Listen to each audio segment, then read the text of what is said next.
السلام علیکم ورحمۃ اللہ وبرکاتہ۔ جہاد کی حقیقت۔ پس اگر اسلام ایک مذہب، مسلمان ایک قوم ہے، تو جہاد کی ساری معنویت جس کی بنا پر اسلام اسے افضل عبادات کہا گیا ہے سرے سے ختم ہو جاتی ہے۔ لیکن حقیقت یہ ہے کہ اسلام کسی مذہب کا اور مسلمان کسی قوم کا نہیں ہے۔ دراصل اسلام ایک انقلابی نظریہ مسلک ہے جو تمام دنیا کی اجتماعی نظم کو بدل کر اپنا نظریہ مسلک کے مطابق اسے تعمیر کرنا چاہتا ہے، اور مسلمان اس بین الاقوامی انقلابی جماعت کا نام ہے جسے اسلام اور اپنے مطلوبہ انقلابی پروگرام کو عمل میں لانے کے لیے منظم کرتا ہے۔ اور جہاد اس انقلابی جدوجہد کا وہ انتہائی صرف طاقت کا نام ہے جو اس مقصد کو حاصل کرنے کے لیے اسلامی جماعت عمل میں لاتی ہے۔ تمام انقلابی مسلکوں کی طرح اسلام بھی عام مروج الفاظ کو چھوڑ کر ایک خاص اصطلاحی زبان اختیار کرتا ہے تاکہ اس کی انقلابی تصورات عام تصورات سے ممتاز ہو سکیں۔ لفظ جہاد بھی اس مخصوص اصطلاح زبان سے تعلق رکھتا ہے۔ اسلام نے حرب اور اسی نوعیت کے دوسرے عربی لفظ جو جنگ کے مفہوم کو ادا کرتے ہیں قصداً ترک کر دیے ہیں اور ان کی جگہ جہاد لفظ استعمال کیا جو اس کا معنی ہے بلکہ اس سے زیادہ مبالغہ رکھتا ہے۔ انگریزی میں اس کا صحیح مفہوم یوں ادا کیا جا سکتا ہے: to exit one utmost endure in furthering a cause، اپنی تمام طاقتیں کسی مقصد کی تحصیل میں صرف کر دینا۔ سوال یہ ہے کہ پرانے الفاظ کو چھوڑ کے یہ نیا لفظ کیوں اختیار کیا گیا؟ اس کا جواب بجز اس کے اور کچھ نہیں کہ جنگ کا لفظ قوموں اور سلطنتوں کی لڑائیوں کے لیے استعمال ہوتا تھا اور آج تک ہو رہا ہے، اور جو اشخاص جماعتوں کی نفسانی اغراض کے لیے لڑی جاتی ہیں۔ ان لڑائیوں کے محرک محض ایسے شخصی یا اجتماعی مقاصد ہوتے ہیں جن کے اندر کسی نظریے اور کسی اصول کی حمایت کا شائبہ تک نہیں ہوتا۔ اسلام کی لڑائی چونکہ اس نوعیت کی نہیں ہے، اس لیے وہ سرے سے لفظی کو ترک کر دیتا ہے۔ اس کے پیش نظر ایک قوم کو مفاد یا دوسری قوم کا نقصان نہیں ہے۔ وہ اس سے کوئی دلچسپی نہیں رکھتا کہ زمین پہ ایک سلطنت کا قبضہ رہے یا دوسری سلطنت کا۔ اس کی دلچسپی جس سے ہے وہ انسانیت کی فلاح ہے۔ اس فلاح کے لیے وہ اپنا ایک خاص نظریہ اور ایک عملی مسلک رکھتا ہے۔ اس نظریے اور مسلک کے خلاف جہاں جس کی حکومت بھی ہو، اسلام اسے مٹانا چاہتا ہے، قطع نظر سے کہ وہ کوئی قوم ہو، کوئی ملک ہو۔ اس کا مدعا اپنے نظریے و مسلک کی حکومت قائم کرنا ہے، بلحاظ اس کے کون اس کا جھنڈا لے کے اٹھتا ہے اور کس کی حکمرانی پہ اس کی ضرورت پڑتی ہے۔ زمین مانگتا ہے، زمین کا ایک حصہ نہیں بلکہ پورا کرۂ زمین، اس لیے نہیں کہ ایک قوم یا بہت سی قوموں کے ہاتھ سے نکل زمین کی حکومت کسی خاص قوم کے ہاتھ میں آ جائے، بلکہ صرف اس لیے کہ انسانیت کی فلاح کا جو نظریہ اور پروگرام اس کے پاس ہے، یا بالفاظ دیگر صحیح تر یوں کہیے کہ فلاح انسانیت کے جس پروگرام کا نام اسلام ہے، اس سے تمام نوع انسان متمتع ہو۔ اس غرض کے لیے وہ تمام طاقتوں سے کام لینا چاہتا ہے جو انقلاب برپا کرنے کے لیے کارگر ہو سکتی ہیں۔ ان سب طاقتوں کے استعمال کا ایک جامع نام جہاد رکھتا ہے۔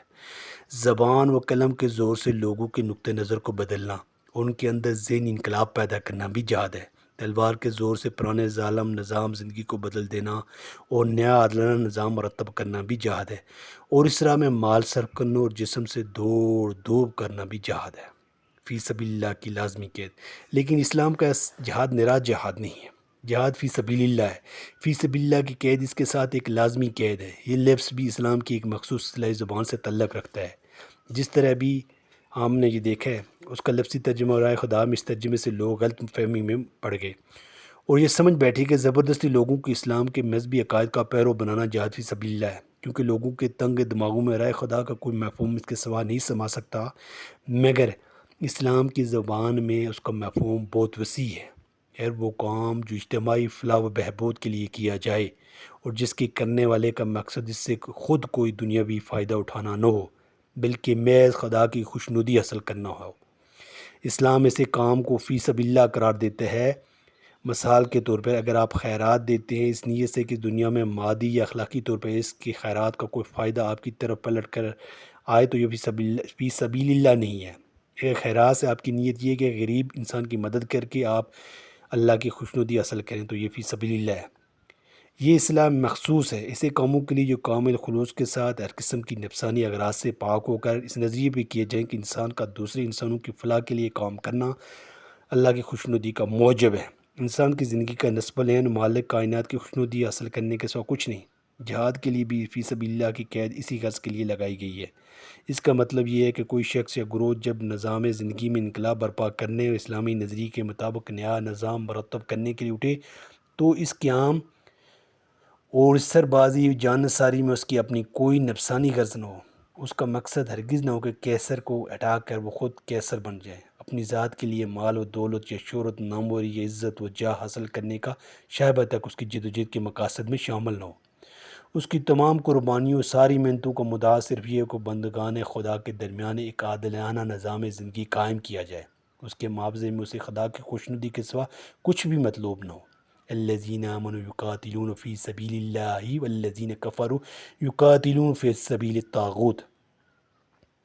جو لوگ ایمان لائے ہیں وہ خدا کی راہ میں لڑتے ہیں، جو کافر ہیں وہ طاغوت کی راہ میں لڑتے ہیں۔ طاغوت کا مصدر طغیان سے، جس کے معنی حد سے گزر جانے کے ہیں۔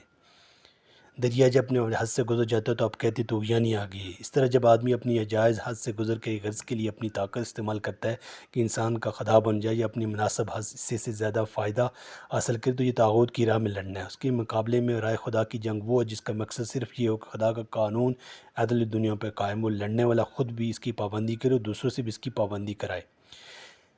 قرآن پاک میں تلک الدار الآخرہ نجعلها للذین لا یریدون علوا فی الارض ولا فسادا والعاقبۃ للمتقین۔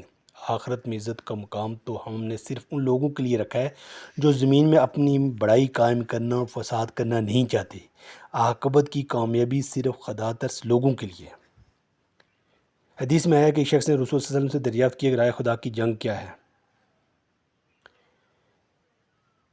تو ایک شخص مال کے لیے جنگ کرتا ہے، دوسرے شخص بادری کی جنگ حاصل کرنے کے لیے، بادری کی شہرت حاصل کرنے کے لیے جنگ کرتا ہے، تیسرے شخص کسی عداوت ہوتی ہے، قومی حمیت کا جوش ہوتا ہے، اس لیے جنگ کرتا ہے۔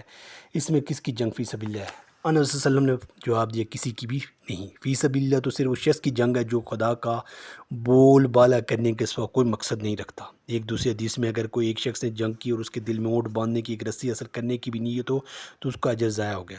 اللہ صرف اس عمل کو قبول کرتا ہے جو محض اس کی خوشنودی کے لیے ہو، کوئی شخصی جماعتی غرض پیش نظر نہ ہو۔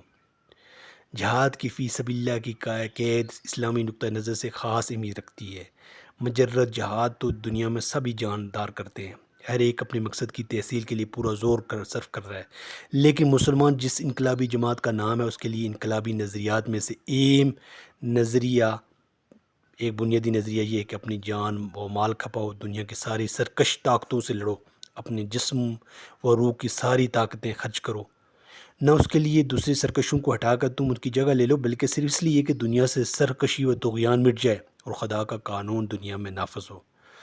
جہاد کے اس مفہوم و فی سبیل اللہ کی معنویت کو مختصر بیان کر دینے کے بعد اب آپ یہ سمجھیں کہ اسلام لے کے آیا تاکہ آسانی کے سمجھا جائے دعوت اس کے لیے جہاد کی حاجت کیا ہے، اس کی غائد کیا ہے۔